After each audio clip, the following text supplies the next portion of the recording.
لا الہ الا اللہ وحدہ لا شریک لہ واشہد ان سیدنا و مولانا محمدا عبدہ ورسولہ اما بعد فاعوذ باللہ من الشیطان الرجیم بسم اللہ الرحمن الرحیم واعتصموا بحبل اللہ جميعا ولا تفرقوا واذكروا نعمة الله عليكم إذ كنتم أعداء فألف بين قلوبكم فأصبحتم بنعمته إخوانا وقال النبي صلى الله تعالى عليه وسلم المسلم أخو المسلم لا يخذله لا يظلمه بحسب امرئ من الشر أن يحقر أخاه المسلم وقال النبي صلى الله تعالى عليه وسلم انما بعثت لأتمم مکارم الاخلاق او کما قال۔ اللہ اکبر۔ میرے محترم بھائی اور دوستو، اسلام ایک زندگی گزارنے کا طریقہ ہے،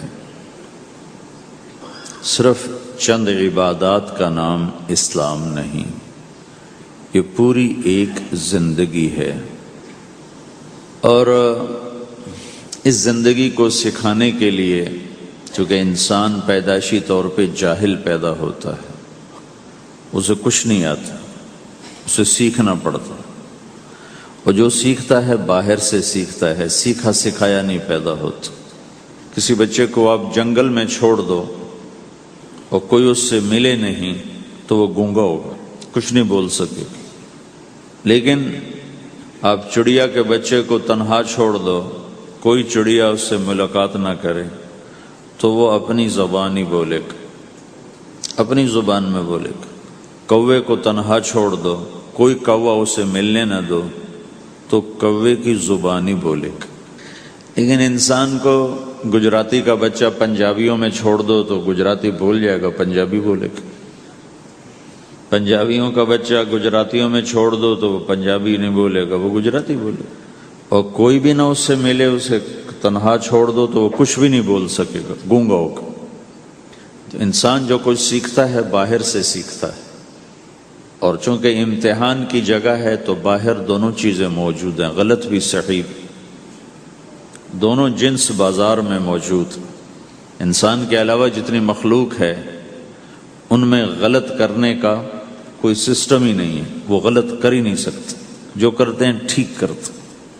انسان کے اندر دونوں سسٹم ہیں، فَأَلْهَمَهَا فُجُورَهَا وَتَقْوَاهَا، یہ دونوں نظام لے کے چلتا ہے۔ اسلام کو سیکھنا پڑتا ہے، اور اسلام کے لیے جو سب سے بڑا سرمایہ ہے، جیسے آپ بازار میں جاتے ہو، دکان کھولتے ہو، پھیری لگاتے ہو، تو اس کے لیے پیسہ چاہیے، ڈالر چاہیے۔ ڈالر کے بغیر آپ کاروبار نہیں کر سکتے۔ اسلام کے لیے ایمان چاہیے، ایمان کے بغیر اسلام پہ چلا نہیں جاتا، جانتا ہوگا چل نہیں سکے گا۔ ایمان وہ طاقت ہے، وہ سرمایہ ہے، وہ کیپٹل ہے جس سے کوئی مرد عورت وہ دین پہ چل سکتا ہے۔ یہ زیادہ ہوگا تو زیادہ چلے گا، تھوڑا ہوگا تو تھوڑا چلے گا، نہیں ہوگا تو صفر ہوگا، زیرو ہوگا۔ تبلیغ کا جو یہ کام اللہ تعالیٰ نے ہمیں دیا ہے، یہ ایمان کو سیکھنے کی اور اس کو آگے پہنچانے اور پھیلانے کی محنت ہے۔ ایمان سیکھنے کے لیے فَمَنْ شَاءَ اتَّخَذَ إِلَىٰ رَبِّهِ سَبِيلًا، کوئی ایک طریقہ نہیں ہے، کئی طریقے ہیں۔ اللہ نے سبیل کے اوپر الف لام نہیں لگایا، الف لام ہٹا کر یہ بتایا ہے کہ اللہ تک پہنچنے کے راستے کئی ہیں، محنت کے راستہ تو ایک ہے اسلام، اس پر آنے کی جو محنت ہے اس کے راستے مختلف ہیں۔ ہاں، آگے پہنچانے کے لیے تبلیغ کے سوا اور کوئی راستہ کوئی نہیں۔ یہاں آ کر تبلیغ منفرد کا کام منفرد ہو جاتا ہے کہ کسی محنت میں گشت کوئی نہیں سوائے تبلیغ۔ صرف تبلیغ ہے جس میں گشت ہے کہ خود چل کے جاؤ۔ اگر میرے پاس وہ میرے کالج کا لڑکا نہ آتا تو مجھے تو نہیں پتا تھا تبلیغ کیا چیز، نہ دین کا پتا تھا نہ دنیا کا پتا تھا۔ تو کوئی چل کے آیا اور اس نے ہاتھ پکڑا، اور دعوت ہے ہی بے طلبوں کے لیے، مدرسہ تو طلب والوں کے لیے، وہاں تو تعلیم ہوتی، تبلیغ نہیں ہوتی. خانقاہ تو طلب والوں کے لیے ہے اور دعوت بے طلب لوگوں کے لیے، جو سننا نہیں چاہتے، جو قریب نہیں آنا چاہتے. اور ایسا طبقہ کروڑوں اربوں کی تعداد میں موجود، انہیں دین پر لانے کے لیے یا دین کی بات ان کے کان میں ڈالنے کے لیے سوائے گشت کے اور کوئی عمل کوئی نہیں. میں پشاور گیا تو جماعت میں انہوں نے کہا جی یہاں ایک وکیل صاحب ہیں، تبلیغ والوں کو بہت گالیاں دیتے ہیں، شکل دیکھتے ہی گالیاں دینا شروع کرتے ہیں. آپ کے علاقے کے؟ آپ کے علاقے کے؟ میں کہا اچھا ملاؤ. پشاور میں رہتا تھا، وکالت کرتا تھا، میرے علاقے کا میاں چنو ایک چھوٹا سا ٹاؤن ہے وہاں کا تھا، میں اس کے قریب تلمبا ایک چھوٹا سا ٹاؤن ہے میں وہاں. تو جب ہم ان کے دروازے پر گئے اور نوک کیا تو دروازہ کھلتے ہی انہوں نے وہی کام شروع کر دیا، دیکھتے ہی. اور کہا میں نے تمہیں کتنی دفعہ کہا ہے، وہ جو مقامی، کہ تبلیغ والوں کو میرے دروازے پر مت لایا کرو. تو اب بتاؤ، میں اگر یہ تبلیغ کے رگڑے نہ لگے ہوتے تو میں تو 2 تھپڑ اس کے منہ پہ مارتا، یا مفتی صاحب کی طرف فتویٰ سناتا تو اسلام سے خارج ہو گیا ہے، توبہ کر.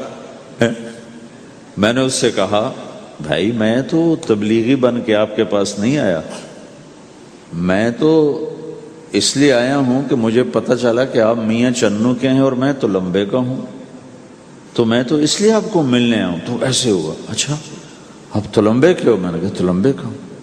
کہو اچھا اچھا اچھا، بڑی مہربانی، فرمائیے. میں نے کہا فرمائیے ایسے تو نہیں ہوگا، گھر بٹھاؤ پھر فرمائیے ہوگا. تو اس نے دروازہ کھولا، ہمیں بٹھایا، میں نے کوئی تبلیغ کی بات نہیں کی، چائے وائے پلائی. تو میرے والد صاحب اپنے علاقے کے مشہور آدمی تھے، تو جب میں نے اپنا تعارف کرایا تو وہ اور خوش ہو گیا. کہا تو آپ کے باپ کا الیکشن تو میں نے لڑا ہے، انہوں کے لیے ووٹ مانگنا. تو ایسا خوش ہو گیا، کھل گیا، چائے پلائی، بات چیت ہوتی رہی. تو اٹھتے ہوئے میں نے کہا فلاں مسجد میں ہماری جماعت آئی ہوئی ہے. میں نے کہا چلو آپ کو بتا دوں. مغرب کے بیان میں وہ آیا ہوا تھا. پھر جتنے دن میں وہاں رہا وہ آتا رہا. میں واپس چلا گیا. بیچ میں کئی سال گزر گئے. لاہور کیولری گراؤنڈ ایک مشہور جگہ، وہاں میرا بیان تھا. جو کرکٹر آئے ہوئے تھے، ان کو ہم نئے سعید انور، انضمام، مشتاق، ان کو ہم قریب کر رہے تھے. اس وقت نئے ان کو قریب کر رہے تھے. تو یہ لوگ آئے ہوئے تھے.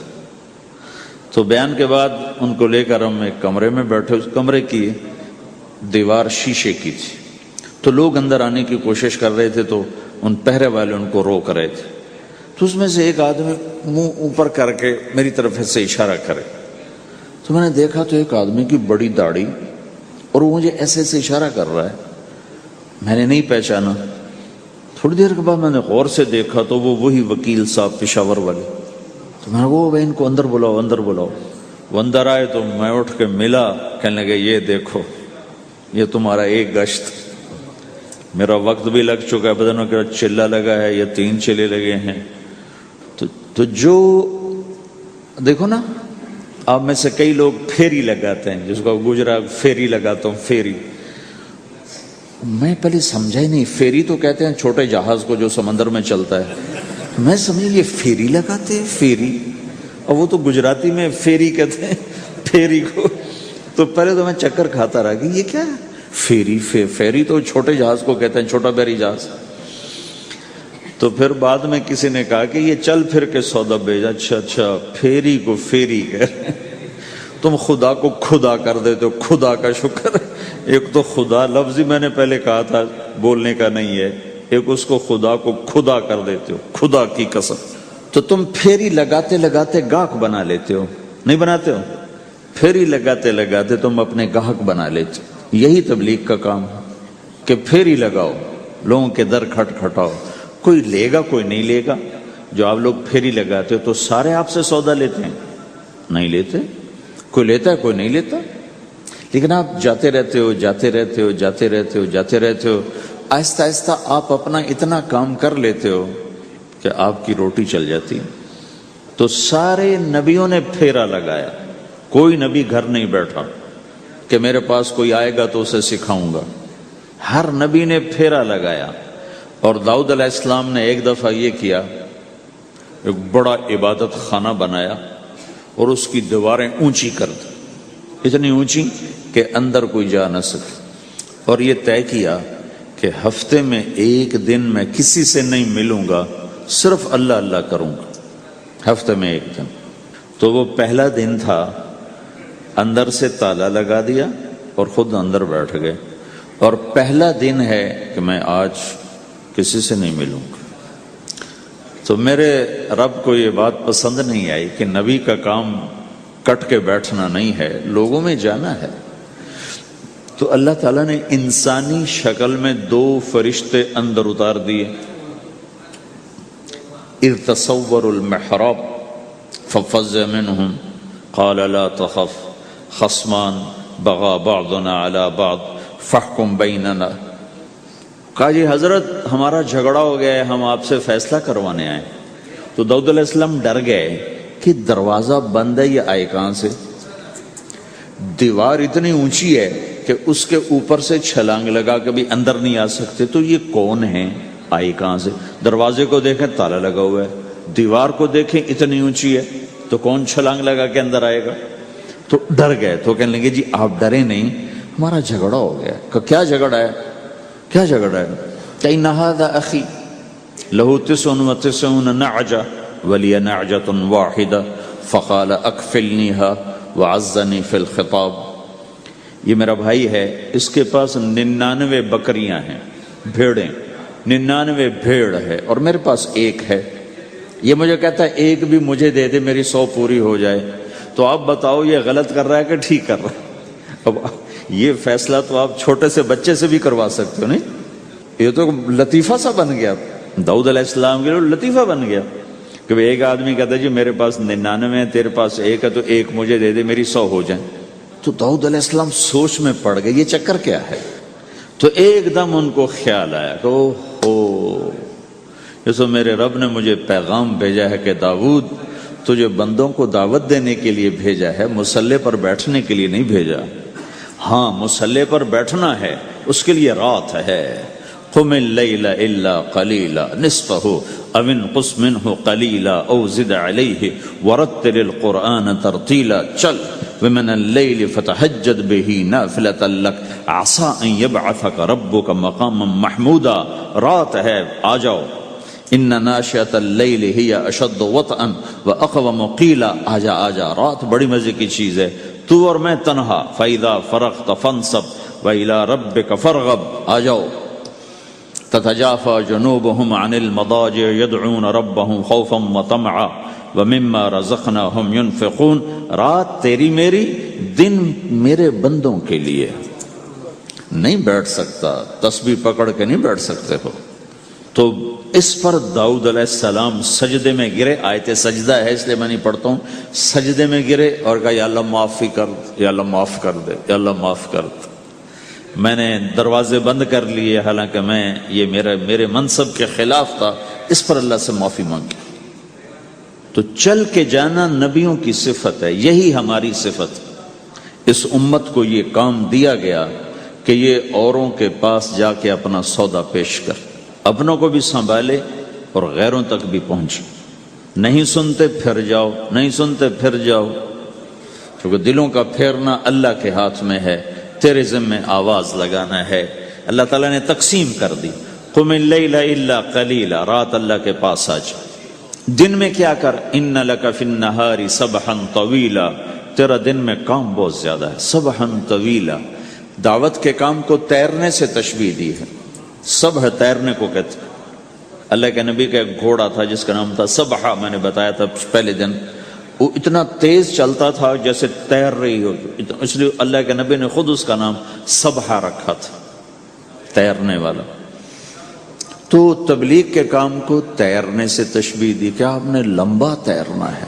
اور مکے میں تو پانی کوئی نہیں، تو کہاں تیرنا ہے جی؟ سارے مکے میں پانی کا قطرہ کوئی نہیں، زمزم کے کنویں کے سوا، تو تیرنا کہاں ہے؟ یہ اس دعوت کے کام کی بڑی خوبصورت تصویر ہے.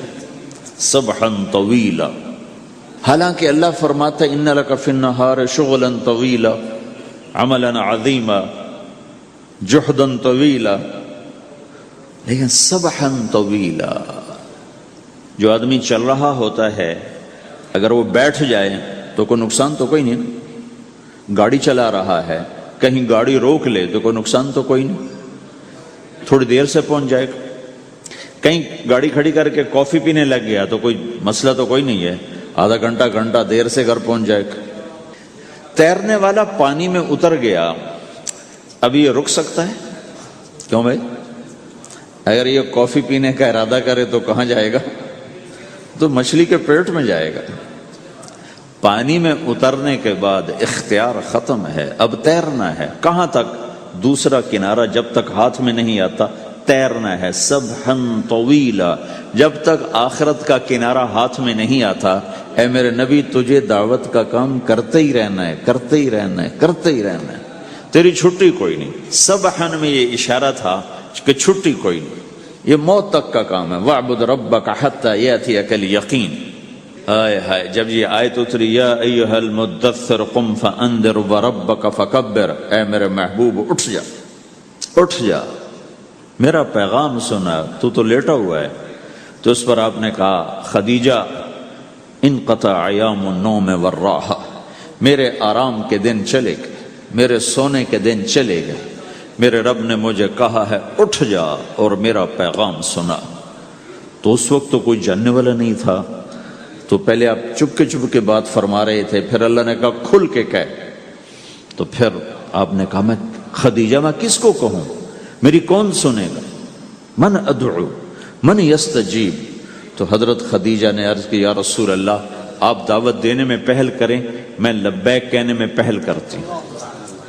تو بھائیو، دعوت ہمارا سرمایہ ہے، دعوت سے ایمان بنتا ہے، ایمان سے عمل بنتا ہے۔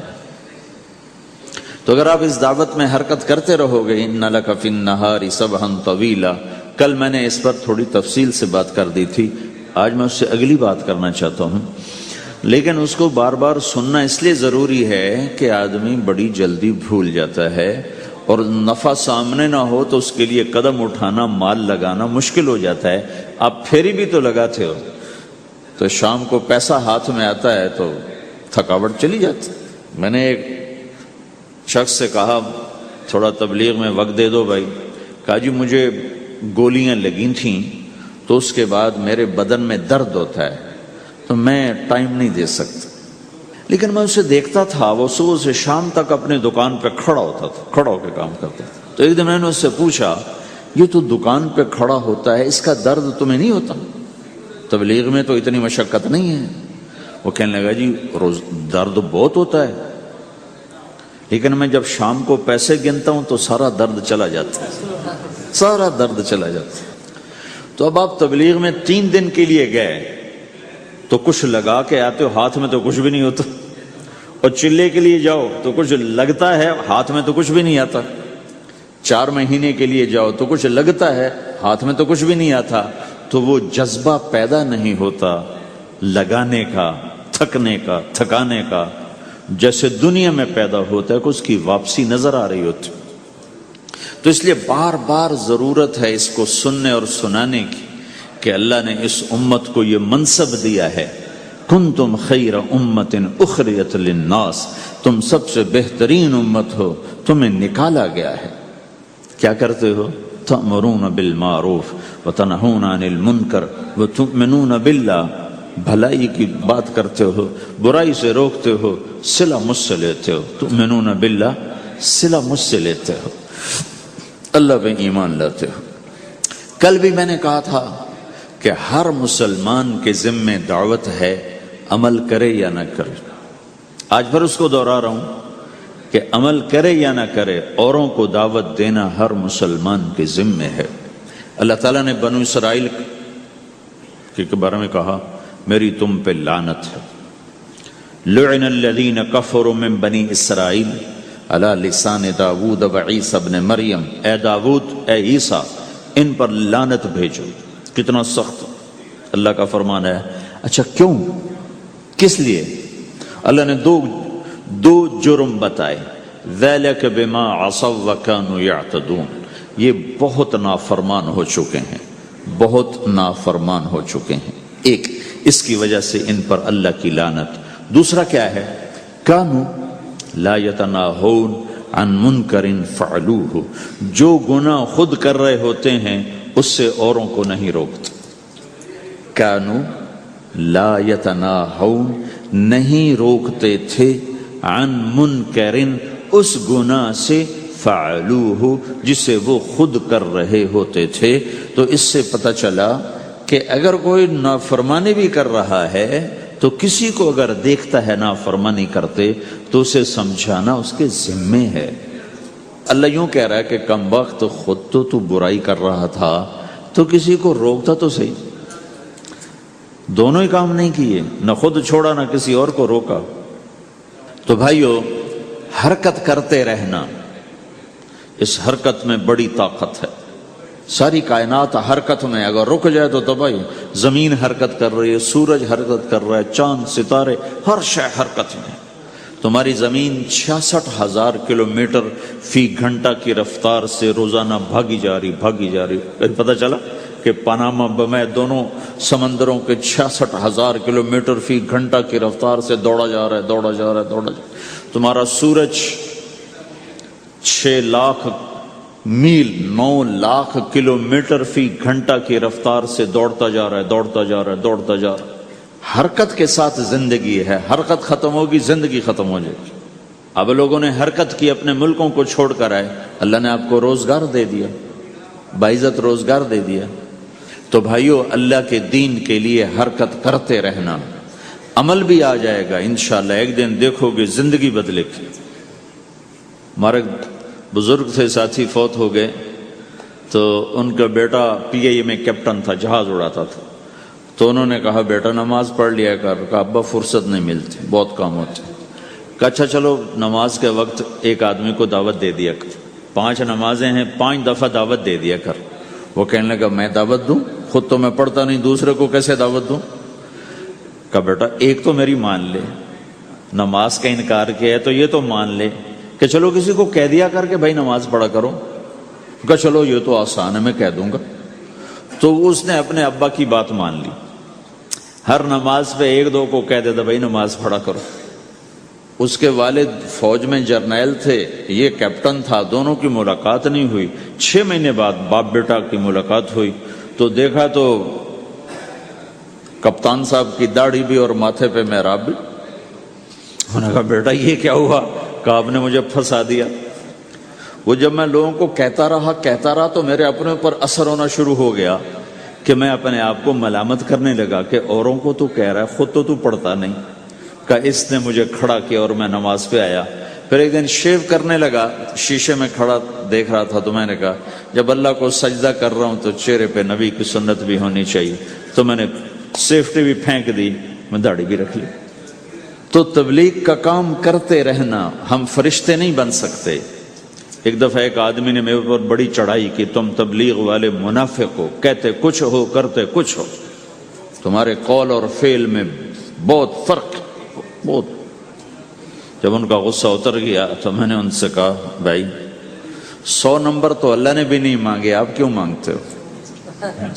اللہ نے کہا ہے فمن ثقلت موازینہ، جس کی نیکیاں بڑھ جائیں گی گناہ تھوڑے ہوں گے تو پاس کر دوں گا۔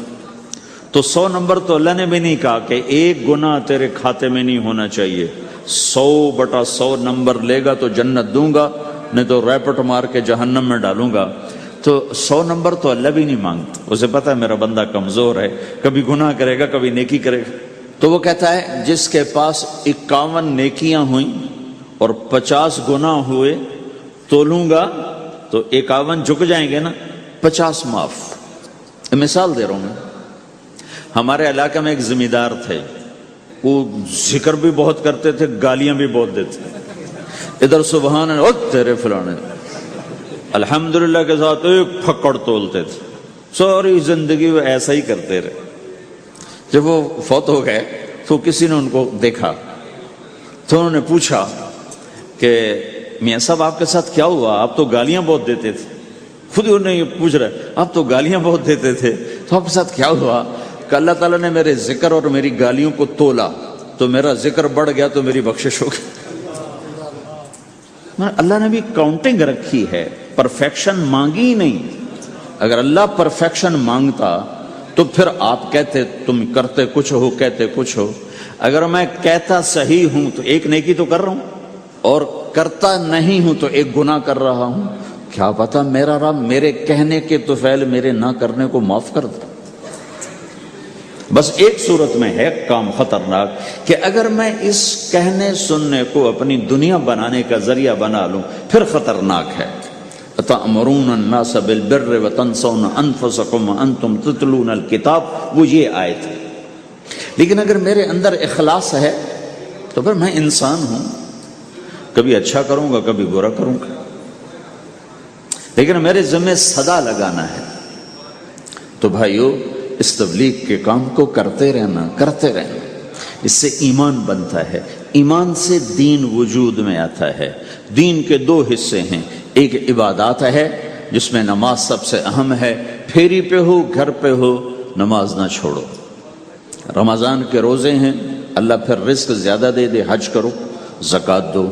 لیکن عبادات بڑی محدود ہیں اور اس میں کثرت اللہ نے مطالبہ بھی نہیں کیا، بلکہ اللہ تعالیٰ نے اس میں اعتدال ہی کو پسند فرمایا ہے. اللہ تعالیٰ نے ہمارے نبی لمبی لمبی نمازیں پڑھتے تھے تو اللہ تعالیٰ نے روک دیا کہ ما انزلنا علیک القرآن لتشقی، میرے نبی میں نے تمہیں قرآن اس لیے نہیں دیا کہ تو لمبی لمبی نمازیں پڑھ کے تھکتا رہے، درمیان نہ چل. اللہ کے نبی نے تبلیغ میں زیادہ زور دکھایا تو اللہ نے اس پر بھی کہا فلا تذهب نفسك عليهم حسرات، اتنا غم نہ کیا کر کے تو خود ہی ہلاک ہو جائے، نہیں ایسا نہ کر. تو عبادات محدود ہیں اور اس میں اعتدال مطلوب ہے. سارا دن مصلی پہ بیٹھنا یہ اللہ نہیں دیکھنا چاہتا. اللہ یہ دیکھنا چاہتا ہے کہ تو باہر جا تاکہ میں دیکھوں کہ اب تو کیا کرتا ہے. دوسرا حصہ اس کا اخلاقیات ہیں، آپس کی معاشرت ہے. دین جو اثر انداز ہوتا ہے وہ معاشرت سے اثر انداز ہوتا ہے، عبادت سے نہیں، عبادات سے نہیں. عبادت تو مسجد کے اندر ہے یا مصلی پر گھر کے اندر ہے، روزہ اندر کی چیز ہے، حج بیت اللہ میں ہے، زکوٰۃ مسلمان کو دی جاتی ہے. تو دنیا میں دین پھیلنے کے لیے اور اپنوں کو دین کے قریب کرنے کے لیے جو سب سے بڑا عمل ہے وہ بھائیو اچھے اخلاق. یہ دوسرا حصہ میں آج بیان کرنا چاہتا ہوں. اللہ کے نبی نے فرمایا ایو عرل اسلام اوثق، مجھے بتاؤ اسلام کا سب سے مضبوط عمل کیا ہے؟ تو صحابہ نے کہا الجہاد، یا رسول اللہ جہاد. اسلام کا سب سے مضبوط عمل کیا ہے؟ صحابہ نے کہا جہاد. تو آپ نے کہا وحسن وما هو به، ہاں جہاد بہت اچھا عمل ہے لیکن سب سے بڑا عمل نہیں ہے، سب سے مضبوط عمل نہیں ہے. ان کا جی الصلاۃ، نماز. تو ہم نے کہا ہاں وحسنۃ وما ہی بہا، نماز بھی بہت اچھی چیز ہے لیکن وہ نہیں جو میں پوچھ رہا ہوں، سب سے اعلیٰ، سب سے اوپر، سب سے مضبوط نہیں. تو ان کا جی الحج، حج. تو آپ نے کہا حج بھی بہت اچھا عمل ہے لیکن وہ نہیں جو میں نے پوچھا ہے. پھر صحابہ نے کہا جی روزہ، آپ کا روزہ بھی بہت اچھا ہے لیکن وہ نہیں جو میں نے پوچھا ہے. تو پھر صحابہ نے کہا یا رسول اللہ پھر آپ ہی بتائیں، ہمیں تو نہیں پتا. تو ہمارے نبی عبادات سے اوپر لا رہے ہیں، اپنے ساتھیوں کو عبادات پہ قائم کر دیا. ہر آدمی نمازی بن چکا ہے، ہر آدمی روزے دار بن چکا ہے، ہر آدمی مالدار زکوٰۃ دینے والا بن چکا ہے، اور ہر آدمی حج کا جذبہ پیدا کر چکا ہے. اب آپ ان کو اخلاق پہ لانا چاہتے ہیں، چونکہ اسلام کی تکمیل اخلاق سے ہے. اسلام کو تشبیہ دی گئی ہے گھر کے ساتھ، بنی الاسلام علی خمس. تو بنیا کا لفظ عمارت پر بولا جاتا ہے. تو اسلام کی بنیاد میں ہے کلمہ، نماز، روزہ، حج، زکوٰۃ. اگر اس مسجد کی بنیادیں بھر دی جائیں تو اس کو مسجد تو نہیں کہیں گے نا.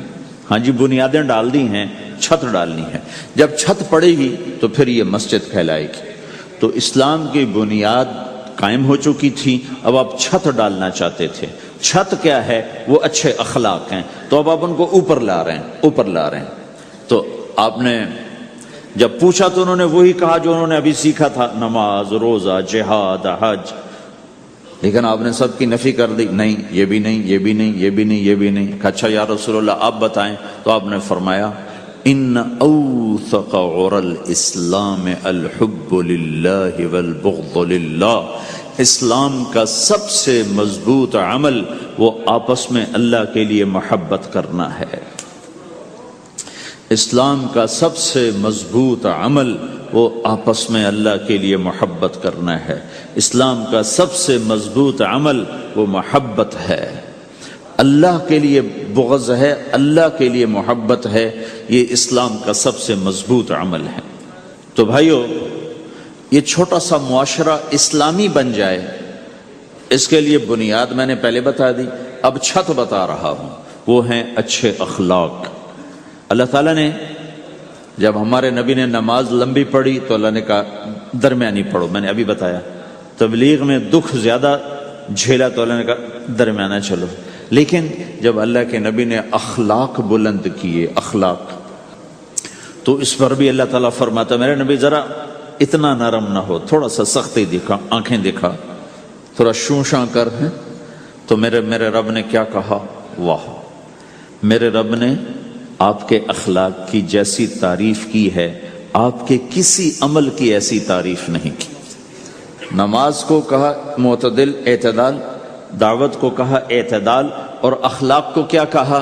انک لعلی خلق عظیم، اور اس کو طاقت پہنچائی قسم اٹھا کے، نون، پھر قسم اٹھائی قلم کی جو علم کا ذریعہ ہے، والقلم وما یسطرون، مجھے قسم ہے قلم اور اس کی تحریر کی، ما انت بنعمت ربک بمجنون وان لک لاجرا غیر ممنون۔ ان دو آیتوں کو چھوڑ کر اگلی جو آیت آ رہی وانک لعلی خلق عظیم، اے میرے محبوب میں قسم اٹھاتا ہوں قلم اور اس کی تحریر کی، تیرے اخلاق بڑے عالی شان ہیں۔ یہ نہیں کہا تیرے اخلاق بڑے عالی ہیں، انک لعلی، علا، علا کا یہاں بہت عظیم الشان کردار ہے۔ علا یہ بتا رہا ہے کہ اے میرے نبی، جتنے اخلاق تصور کیے جا سکتے ہیں وہ سب تیرے تابع ہو چکے ہیں، اور تو ان پہ سوار ہو چکا ہے، تو ان پہ چھا چکا۔ علا چھا جانے کے لیے ہوتا ہے کہ تمام اخلاق تیرے غلام ہو چکے ہیں۔ ایک دفعہ آپ نے فرمایا اچھے اخلاق 360 قسم ہیں، 360 قسم، 360 صفات کا مجموعہ اچھے اخلاق۔ کوئی ایک صفت کسی کو مل گئی تو جنت میں چلا جائے گا۔ تو ابو بکر رضی اللہ عنہ سامنے بیٹھے تھے، کہنے لگے یا رسول اللہ افی منہا شیء، ان 360 میں کوئی میرے اندر بھی کچھ ہے؟ تو آپ نے کہا تیرے اندر سارے کا سارا، کوئی کمی کوئی نہیں، پورے۔ یہ آپ نے اور کسی کو نہیں کہا، صرف آپ نے یہ ابو بکر سے فرمایا کہ ابو بکر تیرے اندر پورے اخلاق 360۔ تو بھائیو، آپس کی محبت اور اچھے اخلاق یہ اسلام کا سب سے چوٹی کا سبق ہے، سب سے اعلیٰ درجے کا سبق۔ اب ایک حدیث میں جو حدیث جبریل کہلاتی ہے، وہ انسانی شکل میں آ کر پوچھتے ہیں یا رسول اللہ اسلام کیا ہے؟ تو آپ کہتے ہیں کلمہ، نماز، روزہ، حج، زکوٰۃ، یہ اسلام ہے۔ یہی سوال اب آخری حج کا موقع آ چکا ہے، اب اسلام 9 سال آگے، 10 سال آگے جا چکا ہے اور اس کی شکل مکمل ہو چکی ہے۔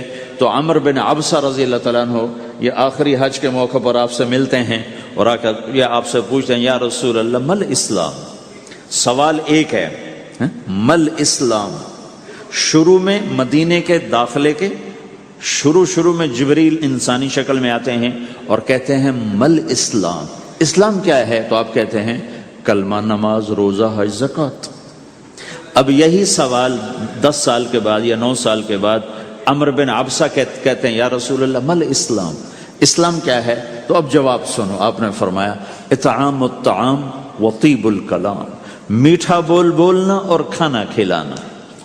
کسی سے میٹھا بول بولنا کتنا عظیم ہے میرے اللہ کی بارگاہ میں کہ آپ نے فرمایا ابتسامک فی وجہ اخیک صدقہ، تو اگر کسی مسلمان کو ہنس کے مل لے تو یہ بھی تیرے لیے صدقے کا ثواب ہے۔ صدقہ لکھا جائے گا۔ جبریل کہتے ہیں یا رسول اللہ مل ایمان، ایمان کیا ہے؟ تو آپ فرماتے ہیں اللہ کو ماننا، فرشتوں کو ماننا، نبیوں کو ماننا، کتابوں کو ماننا، تقدیر کو ماننا، موت کے بعد کی زندگی کا اقرار کرنا۔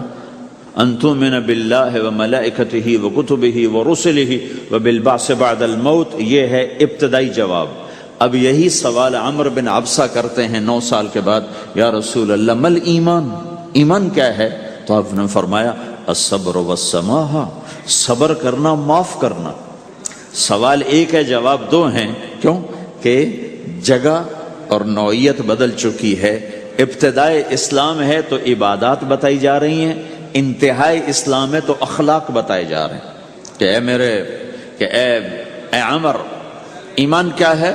صبر کرنا، معاف کرنا، صبر کرنا، معاف کرنا۔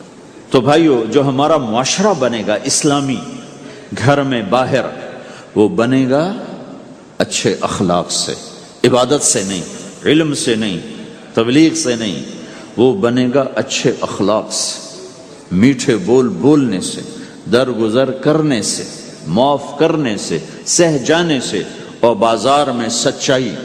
بازار میں میٹھا بول نہیں، وہ تو ہر تاجر مسکرا کے ملتا ہے، ہاں وہ تو کاروبار ہے مسکرانا۔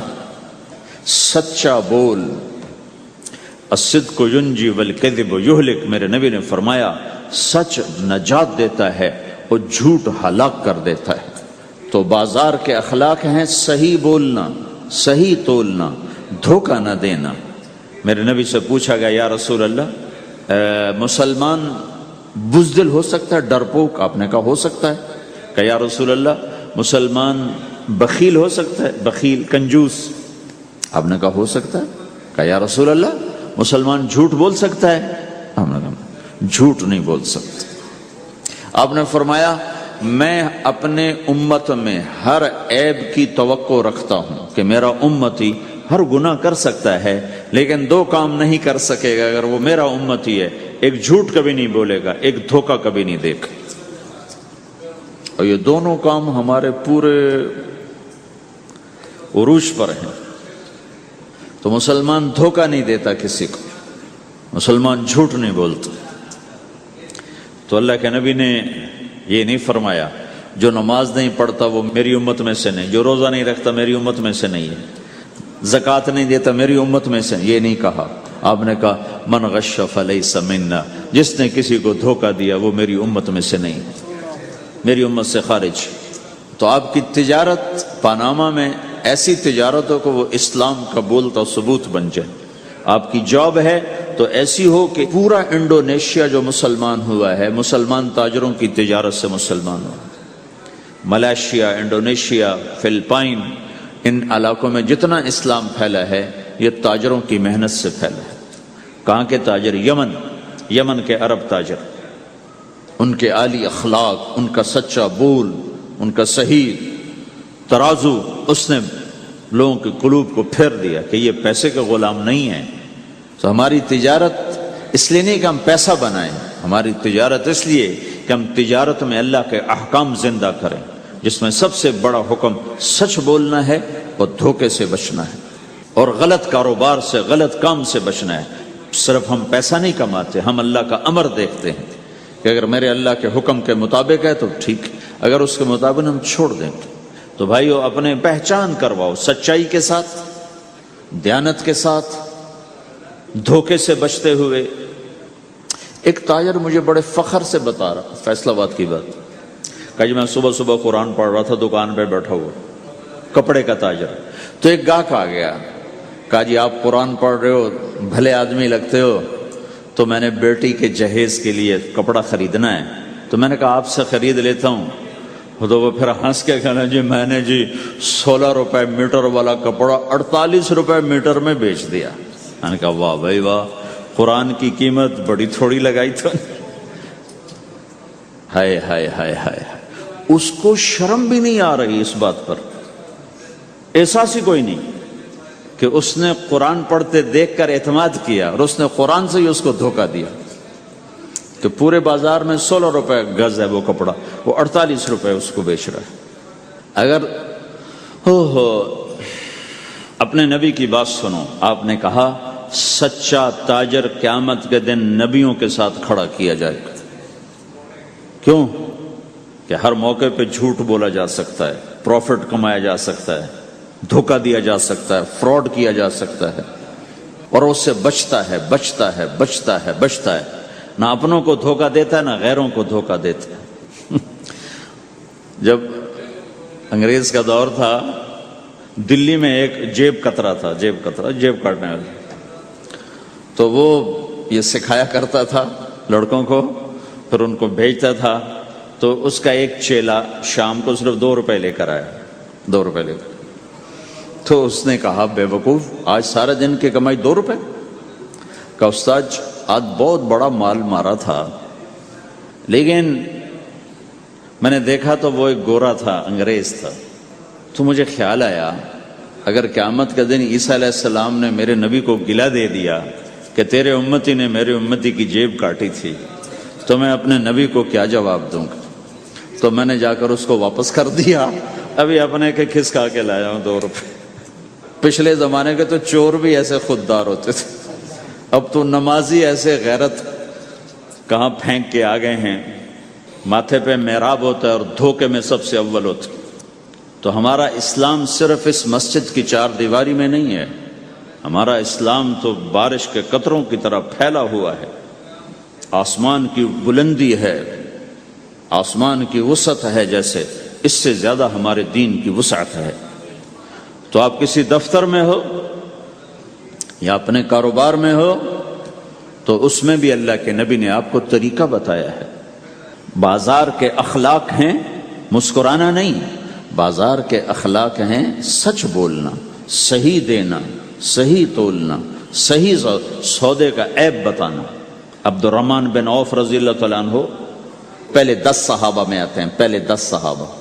آپ نے کہا ابو بکر جنتی، عمر جنتی، عثمان جنتی، علی جنتی، طلحہ جنتی، زبیر جنتی، سعد جنتی، عبد الرحمن جنتی، ابو عبیدہ جنتی، سعید بن زید جنتی، اس میں ایک عبد الرحمن۔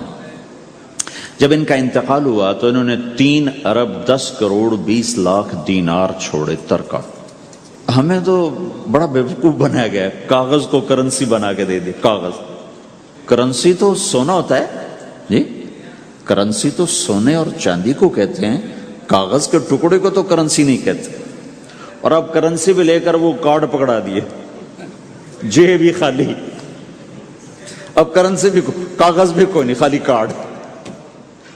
اس کو کیا کہتے ہیں کارڈ کو؟ Credit card, credit card.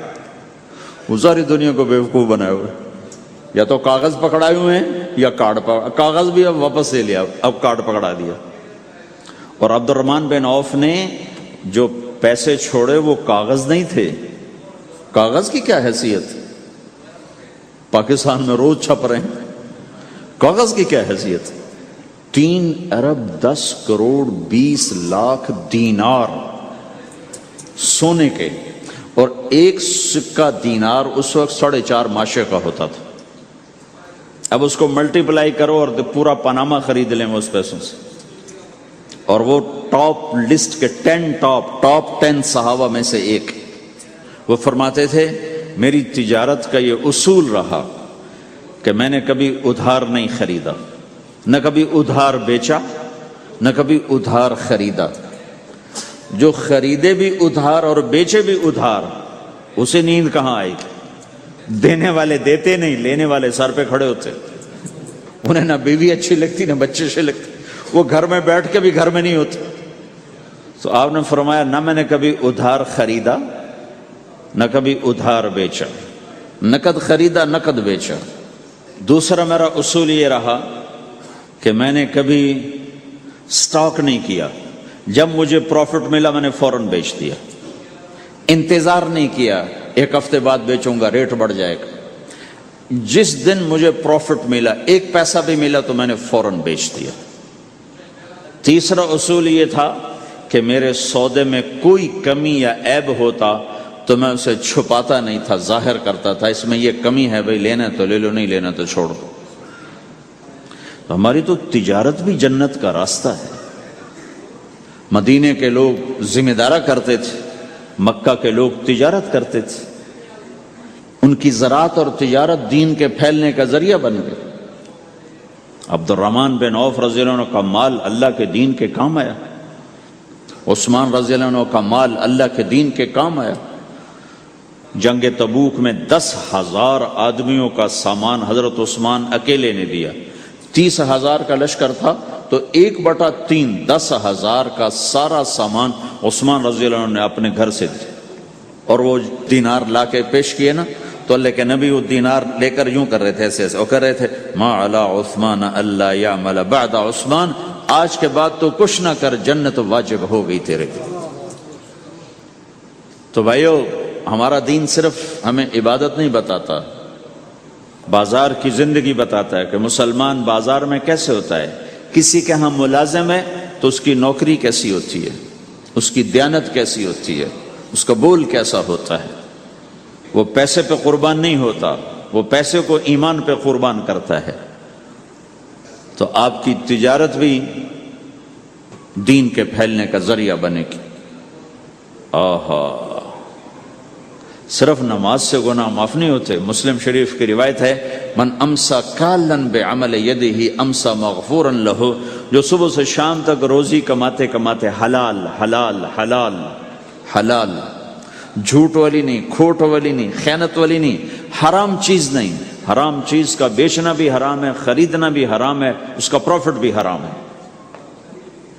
جس گھر میں حرام پیسہ جائے گا وہاں سکھ کبھی نہیں آئے گا، چیزیں آ جائیں گی، چین نکل جائے گا۔ 1960 کی دہائی میں ایک پاکستان کا افسر تھا، اس نے 1960 میں لوگوں کے پاس 100 روپے مشکل سے ہوتے تھے، اس نے اس زمانے میں کروڑوں روپے جمع کیے رشوت سے، بہت بڑی پوسٹ پر تھے۔ جب وہ مر گیا، ایک دن اس کا بیٹا کہہ رہا تھا، کاش ہمارا باپ ہمارے لیے حرام کٹھا نہ کرتا تو کوئی خوشی کا دن ہم بھی دیکھ لیتے۔ جن کے لیے جمع کیا تھا کہ میرے بچے اب مزے سے، میں نے خود اپنے کانوں سے اس کو یہ کہتے ہوئے سنا کئی دفعہ، میں آج مر جاؤں میری بچی کو کسی کی پرواہ نہیں کہ میں نے اتنا پیسہ بنا دیا ہے۔ تو اسی کا بچہ یہ کہہ رہا تھا، کاش ہمارا باپ ہمارے لیے حرام کٹھا نہ کرتا تو ہم بھی کوئی خوشی کا دن دیکھ لیتے۔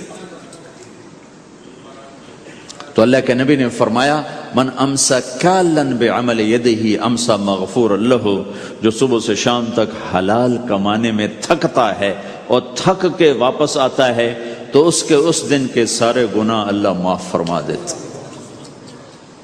تو ہمارا بازار بھی دین ہے بھائی، پھر ہمارا گھر بھی دین ہے، گھر کی زندگی دین ہے۔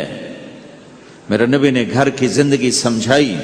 آپ اپنے گھر میں جھاڑو دے رہے ہیں، قاب قوسین کا ٹائٹل لے کر، مقام محمود کا ٹائٹل لے کر، ختم نبوت کا تاج سر پہ سجا کر، نبیوں کی سرداری کا صحرا باندھ کر آپ گھر میں جھاڑو دے رہے ہیں، اپنے کپڑے خود دھو رہے ہیں۔ 9 بیویاں ہیں، 9 اپنے کپڑے خود دھو رہے ہیں۔ کوئی پھٹ گیا ہے خود سی رہے ہیں، جوتا پھٹ گیا خود ٹھیک کر رہے ہیں۔ حضرت عائشہ رضی اللہ عنہ کو آٹا گوندنا نہیں آتا تھا، چھوٹی عمر تھی تو ان کو آٹا گوند کے دیتے تھے، جب تک ان کو آٹا گوندنا نہیں آیا ان کو آٹا گوند کے دیتے تھے۔ ہمیں تو گھر کی زندگی بھی سمجھائی گئی ہے، اور ہمیں بتایا گیا کہ تو اب اپنی بیوی کے منہ میں لقمہ ڈالتا ہے تو یہ بھی تیرے لیے صدقہ ہے۔ سب سے بہترین صدقہ وہ ہے جو تم اپنے بچوں پر خرچ کرو۔ پھر دنیا دکھوں کا گھر ہے تو میں قربان جاؤں اپنے نبی پر، آگے آنے والے سارے زمانوں کو دیکھ کر بیان فرما گئے، بتا گئے، اور نے فرمایا مجھے بتاؤ جہاد میں خرچ کرنے سے بھی بہتر خرچ کون سا ہے؟ جہاد میں خرچ کرنا تو سب سے بہتر شمار ہوتا ہے۔ آپ نے کہا مجھے بتاؤ جہاد میں خرچ کرنے سے بھی بہتر کون سا خرچ ہے؟ تو صحابہ نے کہا جی ہم تو نہیں جانتے، ہم تو اسی کو سب سے بہتر جانتے ہیں۔ ہم نے کہا نہیں، اولاد کا ماں باپ پہ خرچ کرنا جہاد میں خرچ کرنے سے بھی بہتر ہے۔ یہ کیوں فرمایا؟ کہ آگے نظر آ رہا تھا کہ اولاد نافرمان نکلے گی۔ اگر اللہ چاہے تو اس کے یہ کہنے پر وہ پلاٹ مسجد کے نام ہو گیا، واپس نہیں لے سکتا۔ اگر اللہ چاہے اگر اللہ چاہے، اور اللہ تو چاہتا ہے کہ تم اس کے نام پر دو، من ذا الذی یقرض اللہ قرضا حسنا. ٹھیک ہو گیا؟ یہ بات سمجھ میں آ گئی؟ اب ایک آدمی یوں کہتا ہے انشاءاللہ میری بیوی کو 3 طلاق، اگر اللہ چاہے تو میری بیوی کو 3 طلاق، تو علماء فرماتے ہیں یہ طلاق نہیں ہوگی. کیوں نہیں ہوگی؟ اس لیے کہ اس نے کہا ہے اگر اللہ چاہے تو میری بیوی کو 3 طلاق، اور اللہ چاہتا ہی نہیں کوئی اپنی بیوی کو طلاق دے، لہذا یہ طلاق نہیں ہوگی. ہزاروں دفعہ کہہ دے انشاءاللہ ساتھ لگا ہوا ہو، نہیں ہوگی. کیونکہ اللہ چاہتا ہی نہیں تم طلاق دو. اللہ گھر آباد، سینکڑوں آیات ہیں گھر کو آباد کرنے کے لیے. فَإِنْ خِفْتُمْ شِقَاقَ بَيْنِهِمَا، اگر میاں بیوی میں ہو گئی کھٹپٹ تو بڑھاؤ نہیں. کیا مصیبت ہے کہ کچھ ادھر سے بڑھانا لگ جاتے ہیں، کچھ ادھر سے بڑھانا شروع کر دیتے ہیں. فَبَعْثُوا حَكَمًا مِّنْ أَهْلِهِ وَحَكَمًا مِّنْ أَهْلِهَا، تو طلاق دینے میں جلدی نہ کرو، جلدی نہ کرو. صلح صفائی کے لیے ایک آدمی بچی کی طرف سے آئے، ایک آدمی بچے کی طرف سے آئے، اور دونوں میں صلح صفائی کی کوشش کرو. یا ایھا النبی اذا طلقتم النساء، اے میرے نبی جب تم طلاق دینا چاہو تو یا ایھا النبی یہاں یہ اس لیے آیا ہے کہ اللہ تعالیٰ کہہ رہا ہے اے ایمان والو میں یہ نبی اپنا سفارشی بنا کے تمہارے سامنے پیش کرتا ہوں، طلاق نہ دیا کرو، نہ دیا کرو. یہ ہے یا ایھا النبی سے ایک دم ایمان والوں کی طرف منتقل ہونے کا فلسفہ کہ دیکھو میں اپنا نبی تمہارے لیے سفارشی بناتا ہوں کہ طلاق نہ دیا کرو. اگر دینی پڑ جائے چونکہ جائز ہے، نہیں نباہ ہو رہا، پھر زبردستی بھی نہیں کرنی چاہیے. اگر کوئی جائز وجہ ہے تو طلاق ہوئی ہے، پھر اسے دشمنی کا سبب نہیں بنانا چاہیے. اگر صحیح مناسب ہوئی ہے، اللہ کے نبی نے خود 2 خواتین کو طلاق دی، نکاح تو کیا، رخصتی نہیں ہوئی، طلاق دے دی. اللہ کے نبی کی بیٹیوں کو طلاق پڑی، حضرت ام کلثوم، حضرت رقیہ رضی اللہ عنہ دونوں کو طلاق دی گئی. ابو لہب کے بیٹوں نے طلاق دی. آپ نے حضرت حفصہ کو طلاق دینے کا ارادہ کیا تو عمر رضی اللہ عنہ کو پتہ چلا، بڑے غمگین ہوئے، تو اللہ جبریل آ گئے، یا رسول اللہ، اللہ تعالیٰ فرما رہے ہیں حفصہ کو طلاق نہیں دے سکتے، یہ آپ کی دنیا کی بیوی بھی ہے، جنت کی بیوی بھی ہے. کہ عمر کے دل شکنی ہو رہی.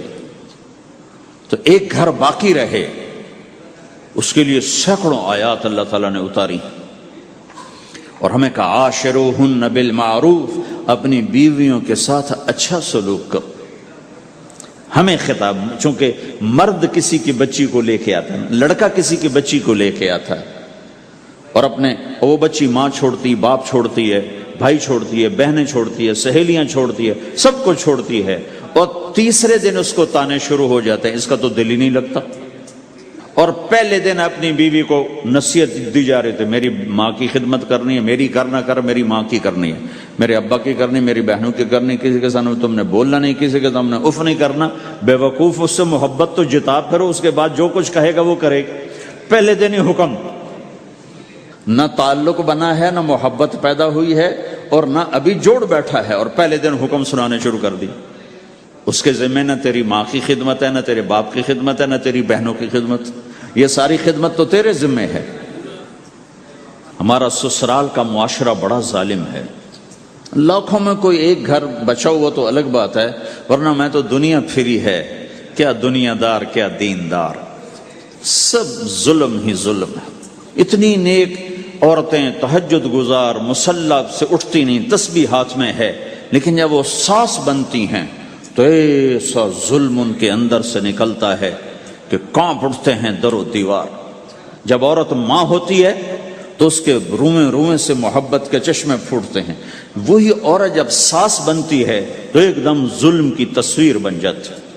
اسے اپنی بہو میں کوئی خوبی نظر ہی نہیں آتی، عیب ہی عیب نظر آتے ہیں. اپنے بیٹے کو بھڑکاتی رہتی، یہ کرتی ہے، یہ کرتی ہے. اور ویسے بے وقوف ہیں، کوئی ماں کی وجہ سے بیویوں کو تباہ کر دیتے ہیں، کوئی بیویوں کی وجہ سے ماؤں کو تباہ کر دیتے ہیں. یہ دونوں ظلم ہیں. ماں کی وجہ سے بیوی پہ زیادتی نہ کرو، بیوی کی وجہ سے ماں پہ زیادتی نہ کرو. بیوی کا اپنا مقام ہے، ماں باپ کا اپنا مقام ہے، بہنوں کا اپنا مقام ہے. 100% شکایات جھوٹی ہوتی ہیں، سب جھوٹ ہوتا ہے. اس لیے میرے رب نے دستور بتایا، ان جاءکم فاسق بنبأ فتبینوا، جب کسی کی خبر سنو، کوئی کمی کوتاہی سنو اول تو سنو نہیں، اگر سننی پڑ جائے تو تحقیق کر لو، تحقیق کر لو۔ قاضی ایاس کے پاس آئے، ایک شخص آیا روتا ہوا، ہائے مر گیا، ہائے مر گیا۔ تو ان کے ساتھ ایک آدمی بیٹھے تھے، کہنے لگے حضرت اس کا قضیہ جلدی سے سن لیں، بیچارہ بڑا مظلوم لگتا ہے۔ کہنے لگے چپ کر، یوسف علیہ السلام کے بھائی بھی رات کو روتے ہوئے باپ کے پاس آئے تھے۔ ہر رونے والا مظلوم نہیں ہوتا، ہر رونے والا مظلوم نہیں ہوتا۔ اپنے گھروں کی فضا بناؤ، کمی سنو ہی نہیں۔ تمہاری بیوی ماں کی کمی بتانے لگے، کہا مجھے نہ بتاؤ تیری بڑی مہربانی۔ تمہاری ماں تمہاری بیوی کی کمی بتانے لگے، کہا اماں مجھے نہ بتاؤ تیری بڑی مہربانی۔ گھر کی فضا ایسی بناؤ کہ کسی کی کمی کا تذکرہ نہ ہو، تو اللہ کی قسم تمہارا گھر جنت کا نمونہ بن جائے گا۔ یہ معاشرت کا دین بتا رہا ہوں، معاشرت کا دین۔ اپنی بیوی کی خوبیوں کی تعریف کرو، کمیوں پہ پردہ ڈالو۔ بیویوں کے ذمہ ہے خامد کی خوبیوں کی تعریف کریں۔ انسان حوصلہ افزائی کا محتاج ہوتا ہے۔ ایک بزرگ ہے اپنے کسی مرید کے گھر، تو وہاں انہوں نے کھانا کھایا، کھانا ان کو پسند آیا، کہنے لگے اپنی بیگم کو پردے میں بلاؤ۔ تو انہوں نے اپنی بیگم کو پردے میں بلایا، کہا بیٹی میں نے تیرا ہاتھ کا کھانا کھایا، بہت مزیدار تھا، اللہ تمہیں جزائے خیر دے، تم نے بہت اچھا پکایا۔ تو وہ زارو قطار رونے لگے۔ تو انہوں نے پوچھا بیٹی کیا ہوا؟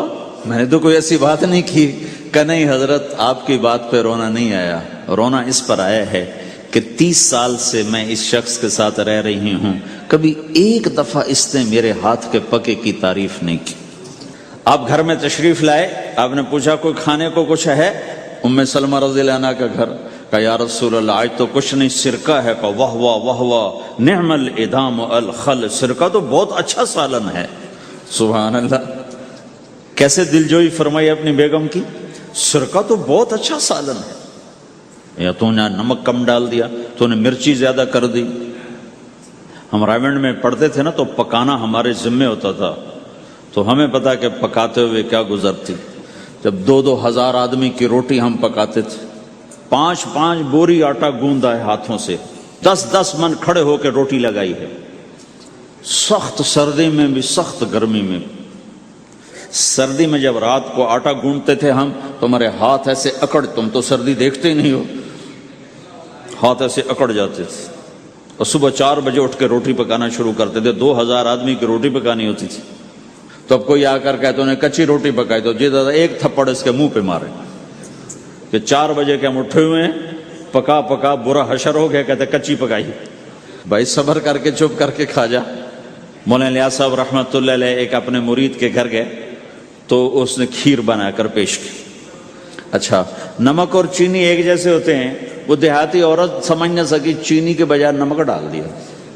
تو انہوں نے جا سب سے پہلے مولانا الیاس صاحب کے سامنے کھیر رکھی، تو آپ نے جو چکھی تو وہ تو تھی کڑوی۔ کہنے کہ بھائی واہ واہ واہ واہ واہ واہ، بڑی مزے کی کھیر، ساری لیا میں اکیلا کھاؤں گا، کسی کو نہیں کھانے دوں گا۔